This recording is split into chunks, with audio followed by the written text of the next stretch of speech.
اعوذ باللہ من الشیطان الرجیم، بسم اللہ الرحمن الرحیم۔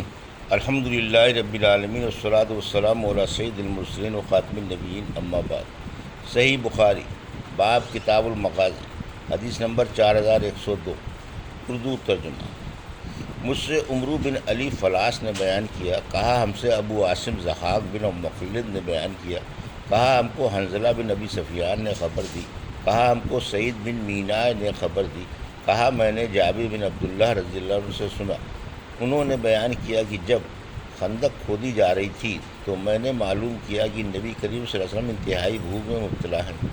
میں فوراً اپنی بیوی کے پاس آیا اور کہا، کیا تمہارے پاس کوئی کھانے کی چیز ہے؟ میرا خیال ہے کہ حضور اکرم صلی اللہ علیہ وسلم انتہائی بھوکے ہیں۔ میری بیوی ایک تھیلا نکال کر لائیں جس میں ایک سا جو تھے۔ گھر میں ہمارا ایک بکری کا بچہ بھی بندھا ہوا تھا۔ میں نے بکری کے بچے کو ذبح کیا اور میری بیوی نے جو کو چکی میں پیسا۔ جب میں ذبح سے فارغ ہوا تو وہ بھی جو پیس کر چکی تھیں۔ میں نے گوشت کی بوٹیاں کر کے ہانڈی میں رکھ دیا اور حضور اکرم صلی اللہ علیہ وسلم کی خدمت میں حاضر ہوا۔ میری بیوی نے پہلے ہی تنبیہ کر دی تھی کہ حضور اکرم صلی اللہ علیہ وسلم اور آپ کے صحابہ کے سامنے مجھے شرمندہ نہ کرنا۔ چنانچہ میں نے حضور اکرم صلی اللہ علیہ وسلم کی خدمت میں حاضر ہو کر آپ کے کان میں یہ عرض کیا کہ یا رسول اللہ، ہم نے ایک چھوٹا سا بکری کا بچہ ذبح کر لیا ہے اور ایک سا جو پیس لیے ہیں جو ہمارے پاس تھے، اس لیے آپ دو ایک صحابہ کو ساتھ لے کر تشریف لے چلے۔ حضور اکرم صلی اللہ علیہ وسلم نے بہت بلند آواز سے فرمایا، اے اہل خندق، جابر رضی اللہ عنہ نے تمہارے لیے کھانا تیار کروایا ہے، بس اب سارا کام چھوڑ دو اور جلدی سے چلو۔ اس کے بعد حضور صلی اللہ علیہ وسلم نے فرمایا کہ جب تک میں نہ آ جاؤں ہانڈی چولہے پر سے نہ اتارنا اور نہ آٹے کی روٹی پکانی شروع کرنا۔ میں اپنے گھر آیا، ادھر حضور اکرم صلی اللہ علیہ وسلم بھی صحابہ کو ساتھ لے کر روانہ ہوئے۔ میں اپنی بیوی کے پاس آیا تو وہ مجھے برا بھلا کہنے لگی۔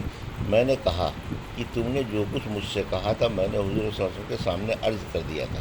آخر میری بیوی نے گندھا ہوا آٹا نکالا اور حضور اکرم صلی اللہ علیہ وسلم نے اس میں اپنے لعاب دہن کی آمیزش کر دی اور برکت کی دعا کی۔ ہانڈی میں بھی آپ نے لعاب کی آمیزش کی اور برکت کی دعا کی۔ اس کے بعد آپ نے فرمایا کہ اب روٹی پکانے والی کو بلاؤ، وہ میرے سامنے روٹی پکائے اور گوشت ہانڈی سے نکالے، لیکن چولہے سے ہانڈی نہ اتارنا۔ صحابہ کی تعداد 1000 کے قریب تھی۔ میں اللہ تعالیٰ کی قسم کھاتا ہوں کہ اتنے ہی کھانے کو سب نے شکمسیر ہو کر کھایا اور کھانا بچ بھی گیا۔ جب تمام لوگ واپس ہو گئے تو ہماری ہانڈی اس طرح ابل رہی تھی جس طرح شروع میں تھی اور آٹے کی روٹیاں برابر پکائی جا رہی تھیں۔ حدیث نمبر 4103، اردو ترجمہ۔ مجھ سے عثمان بن ابی شیبہ نے بیان کیا، کہا ہم سے عبدہ بن سلیمان نے بیان کیا، ان سے حشام بن عروہ نے، ان سے ان کے والد نے اور ان سے حضرت عائشہ رضی اللہ عنہا نے کی آیت، جب مشرکین تمہارے بالائی علاقے سے اور تمہارے نشیبی علاقے سے تم پر چڑھ آئے تھے اور جب مارے ڈر کے آنکھیں چکا چوند ہو گئی تھیں اور دل حلق تک آ گئے تھے۔ عائشہ رضی اللہ عنہ نے بیان کیا کہ یہ آیت غزوہ خندق کے متعلق نازل ہوئی تھی۔ حدیث نمبر 4104، اردو ترجمہ۔ ہم سے مسلم بن ابراہیم نے بیان کیا، کہا ہم سے شعبہ بن حجاج نے، ان سے ابو اسحاق سبیعی نے اور ان سے برا بن عازب رضی اللہ عنہ نے بیان کیا کہ غزوہ خندق میں خندق کی کھدائی کے وقت رسول اللہ صلی اللہ علیہ وسلم مٹی اٹھا کر لا رہے تھے، یہاں تک کہ آپ کا بطن مبارک غبار سے اٹ گیا تھا۔ حضور صلی اللہ علیہ وسلم کی زبان پر یہ کلمات جاری تھے، اللہ کی قسم، اگر اللہ نہ ہوتا تو ہمیں سیدھا راستہ نہ ملتا، نہ ہم صدقہ کر سکتے، نہ نماز پڑھتے، بس تو ہمارے دلوں پر سکینت و طمانینت نازل فرما، اور اگر ہماری کفار سے مڈبھیڑ ہو جائے تو ہمیں ثابت قدمی عنایت فرما۔ جو لوگ ہمارے خلاف چڑھ آئے ہیں، جب یہ کوئی فتنہ چاہتے ہیں تو ہم ان کی نہیں مانتے، آبینہ ہم ان کی نہیں مانتے، پر آپ کی آواز بلند ہو جاتی۔ حدیث نمبر 4105، اردو ترجمہ۔ ہم سے مسدد بن مسرحد نے بیان کیا، کہا ہم سے یحییٰ بن سعید قطان نے بیان کیا، ان سے شعبہ نے بیان کیا، کہا مجھ سے حکم بن عتیبہ نے بیان کیا، ان سے مجاہد نے اور ان سے حضرت ابن عباس رضی اللہ عنہ نے کہ نبی کریم صلی اللہ علیہ وسلم نے فرمایا، پروا ہوا کے ذریعے میری مدد کی گئی اور قوم عاد پچھوا ہوا سے ہلاک کر دی گئی تھی۔ حدیث نمبر 4106 اردو ترجمہ۔ مجھ سے احمد بن عثمان نے بیان کیا، کہا ہم سے شریح بن مسلمہ نے بیان کیا، کہا مجھ سے ابراہیم بن یوسف نے بیان کیا، کہا کہ مجھ سے میرے والد یوسف نے بیان کیا، ان سے ابو اسحاق سبیعی نے کہ میں نے برا بن عازب رضی اللہ عنہ سے سنا، وہ بیان کرتے تھے کہ غزوہ احزاب کے موقع پر رسول اللہ صلی اللہ علیہ وسلم کو میں نے دیکھا کہ خندق کھودتے ہوئے اس کے اندر سے آپ بھی مٹی اٹھا کر لا رہے ہیں۔ آپ کے بطن مبارک کی کھال مٹی سے اٹ گئی تھی، آپ کے سینے سے پیٹ تک گھنے بالوں کی ایک لکیر تھی۔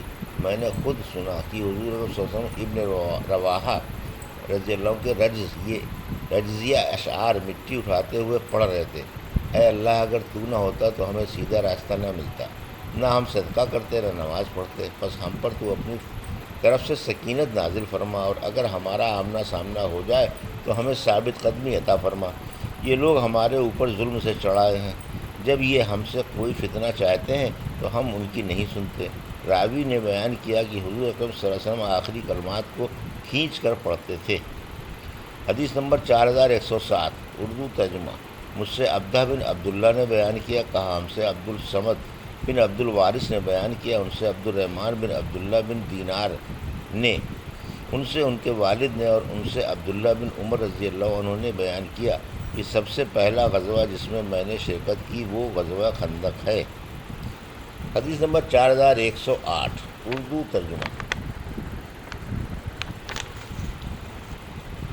مجھ سے ابراہیم بن موسیٰ نے بیان کیا، کہا ہم کو حشام نے خبر دی، انہیں معمر بن راشد نے، انہیں زہری نے، انہیں سالم بن عبداللہ نے، اور ان سے ابن عمر رضی اللہ عنہ نے بیان کیا کہ معمر بن راشد نے بیان کیا کہ مجھے عبداللہ بن طاؤس نے خبر دی، ان سے اکرمہ بن خالد نے، اور ان سے ابن عمر رضی اللہ عنہ نے بیان کیا کہ میں حفصہ رضی اللہ عنہ کے یہاں گیا تو ان کے سر کے بالوں سے پانی کے قطرات ٹپک رہے تھے۔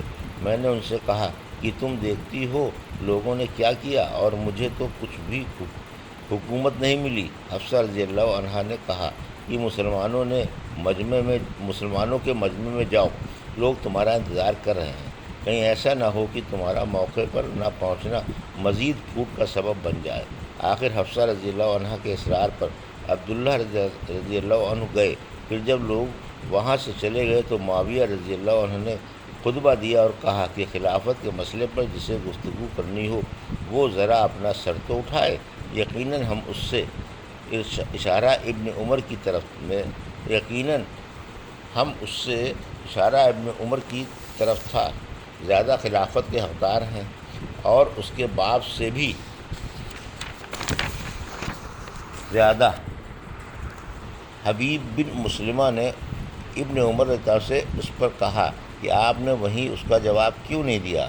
عبداللہ بن عمر نے کہا کہ میں نے اسی وقت اپنی لنگی کھولی، جواب دینے کو تیار ہوا اور ارادہ کر چکا تھا کہ ان سے کہوں کہ تم سے زیادہ خلافت کا حقدار وہ ہے جس نے تم سے اور تمہارے باپ سے اسلام کے لیے جنگ کی تھی، لیکن پھر میں ڈرا کہ کہیں میری اس بات سے مسلمانوں میں اختلاف بڑھ نہ جائے اور خون ریزی نہ ہو جائے، اور میری بات کا مطلب میری منشا کے خلاف نہ لیا جانے لگے۔ اس کے بجائے مجھے جنت کی وہ نعمتیں یاد آ گئیں جو اللہ تعالیٰ نے صبر کرنے والوں کے لیے جنتوں میں تیار کر رکھی ہیں۔ حبیب بن ابی مسلم نے کہا کہ اچھا ہوا آپ محفوظ رہے اور بچا لیے گئے، آفت میں نہیں پڑے۔ محمود نے عبدالرزاق سے نسوانہ کے بجائے لفظ نوسانہ بیان کیا، جس کے چوٹی کے معنی ہے جو عورتیں سر پر بال گوندتے وقت نکالتی ہیں۔